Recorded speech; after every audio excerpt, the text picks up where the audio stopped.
Assalamualaikum warahmatullahi wabarakatuh. Hai teman-teman, kali ini kita akan belajar tentang alat teodolit, yakni fungsi, bagian-bagian, dan cara kerja alat teodolit. Teodolit itu fungsinya apa sih?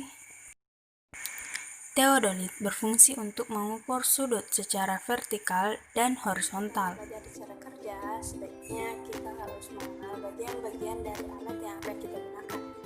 Yang pertama, pengarah kasar membantu proses pemilikan, yaitu mengarahkan teropong ke arah target secara kasar.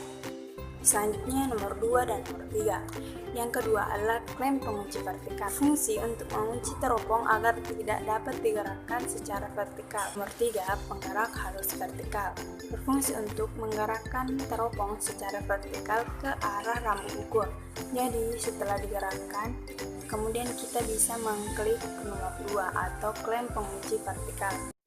Nomor 4 adalah tempat penyimpanan baterai yang ada di sebelah kanan dan kiri yang berjumlah 4 buah dengan jenis A2. Nomor 5 dan 6. Nomor 5 adalah klep pengunci lingkaran horizontal, berfungsi untuk mengunci pesawat agar tidak dapat digerakkan secara horizontal. Nomor 6 adalah penggerak halus horizontal, berfungsi untuk menggerakkan teropong secara halus ke arah lampu ukur. Jadi setelah digerakkan, kita bisa mengklik nomor 5 agar tidak bisa bergerak. Selanjutnya, skrup pengatur nipple berfungsi untuk mengatur nipple agar berada di tengah. Nomor 8 ada handle yang berfungsi sebagai pegangan tangan. Nomor 9 adalah pengatur lensa okuler, berfungsi untuk mengatur fokus lensa okuler ke objek. Nomor 10 ada nipotabung, berfungsi sebagai penyetel posisi sumbu 2 secara horizontal dan juga bisa mengatur 3 skru penyaman. Nomor 11 adalah display, berfungsi sebagai pembaca skala secara horizontal dan vertikal. Nomor 12 itu nipo kotak, berfungsi untuk menyetel posisi sumbu 1 yang berada pada posisi vertikal. Nomor 13 adalah plat dasar, sebagai tempat bertumpunya pesawat teodolit.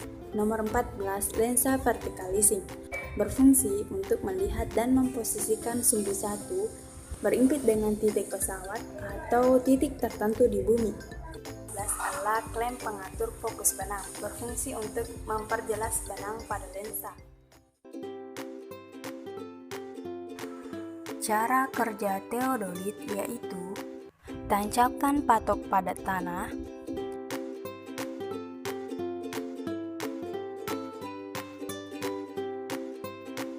buka pengikat dan pengunci statik,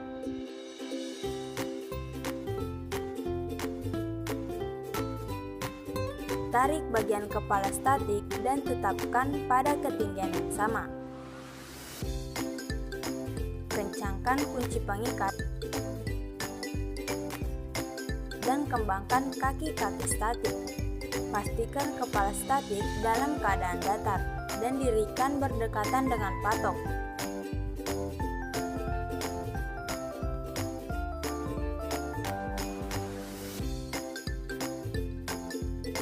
Buka kotak alat teodolit dan perhatikan kedudukan alat di dalam kotak dan angkat secara hati-hati dengan posisi yang benar.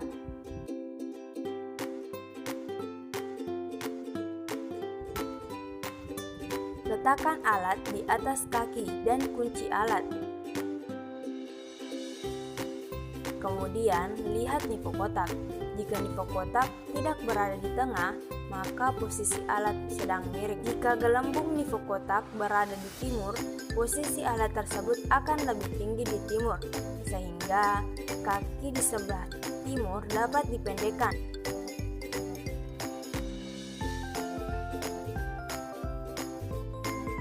Setelah posisi gelembung nipo kotak berada di tengah, maka alat sudah berada dalam keadaan waterpass, tetapi masih dalam keadaan kasar. Cara menghaluskannya, gunakan alat penyetel yang ada di bawah teodolit, yakni skrup ABC. Setelah nipo tabung berada di tengah, kemudian putar 90 derajat atau 270 derajat. Dan nipo tabung bisa ditengahkan dengan skrup C. Setelah ada di tengah, berarti posisi kotak dan info tabung sudah sempurna. Setelah selesai, tentukan titik acuan, yakni 0 derajat, 00 menit, 00 detik. Dan jangan lupa mengunci skrup penggerak horizontal. Nyalakan layar dengan tombol power. Kemudian setting sudut horizontal pada 0 derajat, 00 menit, 00 detik. Dan tekan tombol 0 set sebanyak 2 kali. Tekan tombol F per persen untuk menampilkan pembacaan sudut vertikal.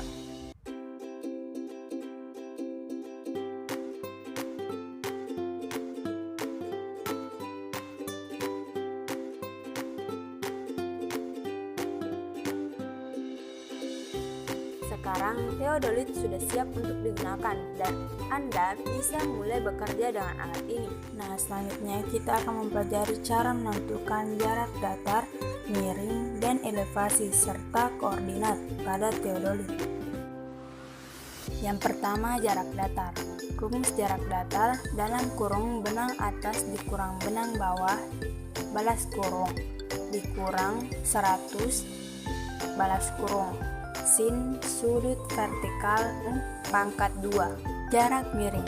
Rumus jarak miring yaitu dalam kurung benang atas dikurang benang bawah balas kurung dikurang 100 balas kurung dikali sudut vertikal.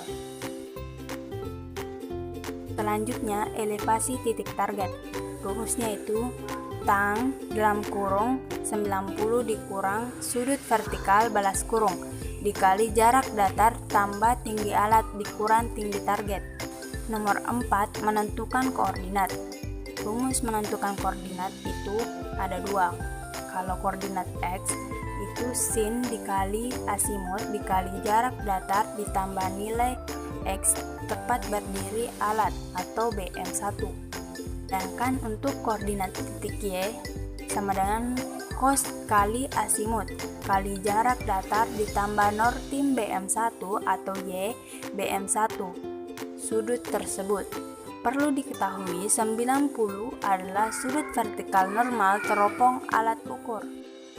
Nah, itu tadi pemaparan tentang pengenalan alat teodolit. Terima kasih sudah menonton dan semoga bermanfaat.